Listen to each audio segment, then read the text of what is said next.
Bom dia a todos. Antes de começar a tratar deste tema, gostaria de lembrar que este canal não é apóstata. Muito pelo contrário. Aqui denunciamos a apostasia. Venha de onde vier, porque temos um compromisso com a verdade. Lembre-se, a burra não mente, sempre diz a verdade.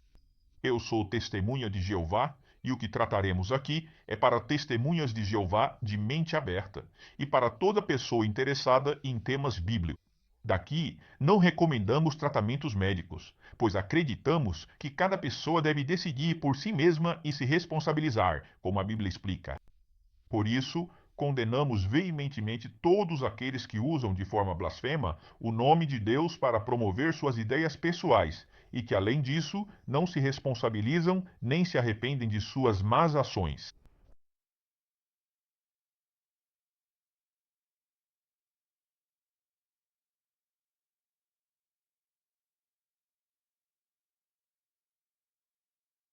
No último vídeo que publicamos, introduzimos uma ideia por meio de uma pergunta. O corpo governante das Testemunhas de Jeová deve enfrentar um comitê de anciãos pelo que fez durante a pandemia? Esse vídeo foi o começo de uma lista de reprodução que terá muitos vídeos, nos quais serão analisados os pecados cometidos pelo corpo governante durante a pandemia. Vamos analisar isso com a Bíblia e com muitos detalhes. Agora, há um problema.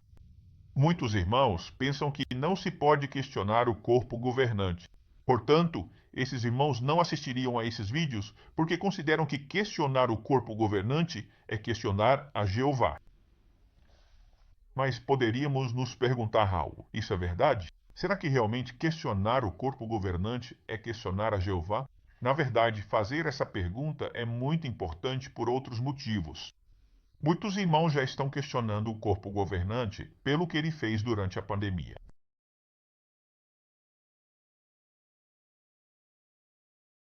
E seus argumentos vão chegar aos nossos ouvidos, mais cedo ou mais tarde. Quer que eu lhe mostre um exemplo? Aqui na fotografia, você pode ver três irmãos da França, Serge, Jean e Guillaume. Esses três irmãos decidiram fazer um comitê de anciãos para o corpo governante. Qual é o motivo? Os pecados que o corpo governante cometeu durante a pandemia.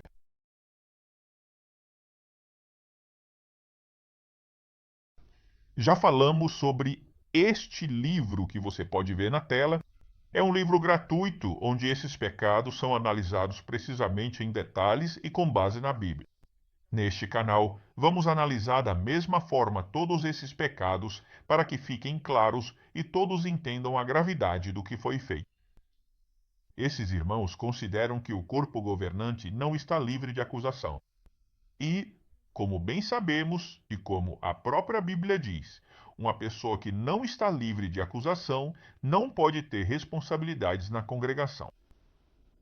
É por isso que esses irmãos enviaram convocações a cada um dos membros do corpo governante para que respondam a essas acusações. Algum deles veio? Não. O que pensarão dos irmãos que enviaram essa convocação? Inclusive, também enviaram para Anthony Morris e ele também não veio. E para Anthony Morris também foi enviada a carta aberta ao corpo governante.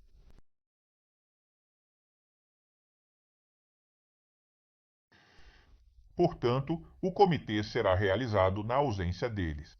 Sabemos que um comitê pode ser realizado na ausência quando os indivíduos envolvidos pecaram de forma pública. O que eles vão fazer é o comitê, na ausência, e vão filmar as evidências, filmar a análise e vão colocar na internet para que todo mundo possa ver e seja público. Os irmãos do corpo governante violaram regras da organização. E, como sabemos, Jeová não quer dois tipos de pesos, nem dois tipos de medidas, nem balanças imprecisas. Ele quer que sejamos justos. Portanto, as regras precisam ser iguais para todos. Talvez alguém diga: isso é completamente antibíblico. É uma bobagem. Eles não têm autoridade. Ficaram completamente loucos. Mas será que é assim mesmo? O que eles fazem é antibíblico. Eles não podem exigir respostas? Nesta série, vamos analisar não só isso, mas também outras perguntas. Esse tipo de iniciativa está correto? Elas podem realmente alcançar algum resultado? Jeová aprova essas ações? Como esses fatos podem influenciar a unidade das congregações? Como sempre, vamos analisar tudo isso com a Bíblia, por meio de diferentes relatos que deixam muito clara a vontade de Deus e de seu Filho Jesus Cristo. Na verdade, se você acha que isso foi ideia apenas desses três irmãos, está muito enganado. Há muitos irmãos que pensam da mesma forma. Aqui na foto você vê outros. O nome dele é Abidias. Não se assuste, ainda não cortaram a cabeça dele. Ainda. Ele, de forma independente, chegou às mesmas conclusões e está promovendo a ideia de que o corpo governante deve responder a um comitê judicial pelo que fez durante a pandemia. Na verdade, no site de eventos adversos, você vai encontrar muitos testemunhos de irmãos que pensam mesmo, querem respostas. E isso está crescendo, é uma bola de neve. Portanto, se tantos irmãos fiéis por décadas, estão exigindo respostas, não deveríamos ao menos considerar analisar isso. Lembre-se do seguinte: mesmo que você não queira, vai ter que enfrentar essas perguntas e essas informações, porque nenhum deles vai parar até encher o mundo com essas ideias. Como uma prévia de toda esta série, vou mostrar agora, com a Bíblia e por meio de um exemplo, a validade e a justificativa de analisar todo esse tema e as perguntas levantadas. Vamos analisar o exemplo das 7 congregações do livro de Apocalipse. Sabemos que o apóstolo João recebeu uma mensagem que precisava enviar para essas 7 congregações. E também sabemos que o número 7 representa o total. Ou seja, essa mensagem não era apenas para aquelas 7 congregações que estiveram ativas há 2000 anos.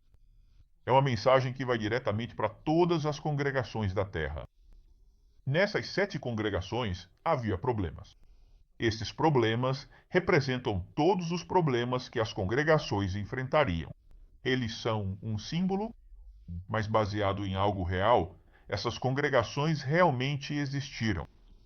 Agora Jesus se apresenta como chefe das congregações e lhes dá elogios e conselhos. Vamos nos concentrar na congregação em Tiatira.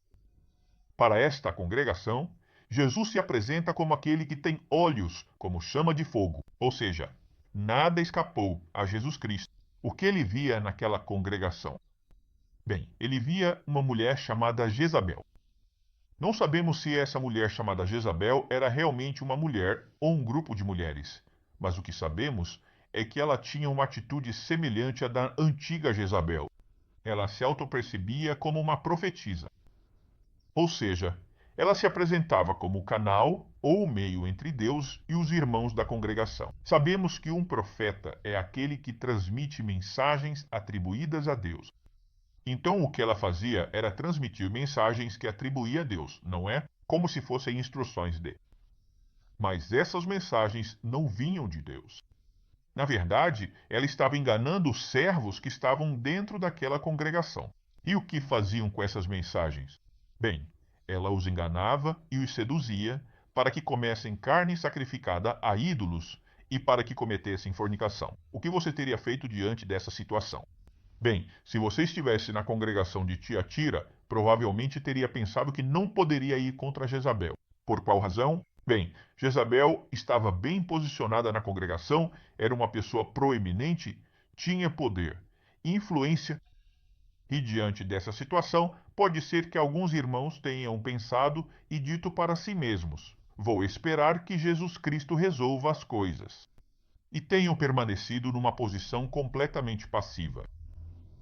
Agora, era isso que Jesus Cristo queria? Note o que diz o versículo 22. Lá diz: tenho contra você que você a tolera. Você percebeu? Jesus não apenas condena Jezabel, mas condena os irmãos da congregação por tolerar lá. Fica claramente demonstrado aqui que tolerar alguém que está fazendo algo errado é errado. O que Jesus Cristo queria que eles fizessem? Não tolere isso, porque é obviamente isso que ele queria. E o que significa não tolerar vokla? Aqui Jesus estava se referindo? Bem, para entender isso, vamos recorrer ao exemplo de outra das 7 congregações, A congregação de Éfeso. Se formos a Apocalipse 2:2, lemos o seguinte: Conheço as tuas obras, o teu trabalho e a tua perseverança, e que não podes suportar homens maus, e que puseste à prova os que dizem ser apóstolos, mas não são, e os achaste mentirosos. Percebeu?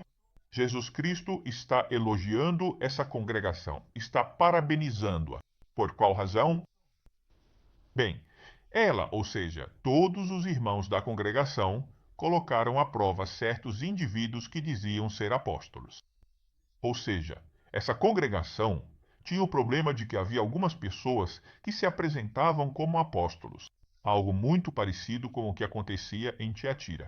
Jezabel se apresentava como o canal de Deus e nessa congregação havia indivíduos que faziam o mesmo. Mas note a diferença. Eles os colocaram à prova. O que significa colocar à prova? Bem, colocar à prova transmite uma ideia muito clara. Eles os examinaram, os questionaram, verificaram o que eles estavam dizendo e ensinando. E que conclusão tiraram depois de fazer toda essa análise? Bem, se voltarmos ao texto, lemos que ali diz que eles descobriram que não eram os apóstolos que diziam ser e os acharam mentirosos. Ou seja, eles os expuseram pelo que eram, mentirosos.